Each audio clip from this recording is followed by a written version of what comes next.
1 Corinthians 7:22. For he that is called in the Lord, being a servant, is the Lord's freeman. Likewise also he that is called, being free, is Christ's servant. 1 కొరింథీ 7:22. ప్రభువునందు పిలువబడిన దాసుడు ప్రభువు వలన స్వాతంత్ర్యము పొందినవాడు. ఆ ప్రకారమే స్వతంత్రుడైయుండి పిలువబడినవాడు క్రీస్తు దాసుడు. 1 कुरिन्थियों 7:22.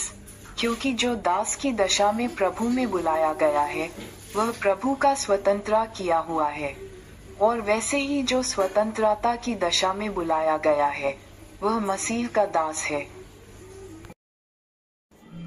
1 കൊരിന്ത്യർ 7:22. ദാസനായി കർത്താവില് വിളിക്കപ്പെട്ടവന് കർത്താവിന്റെ സ്വതന്ത്രനാകുന്നു. അങ്ങനെ തന്നെ സ്വതന്ത്രനായി വിളിക്കപ്പെട്ടവന് ക്രിസ്തുവിന്റെ ദാസനാകുന്നു. 1 கொரிந்தியர் 7:22.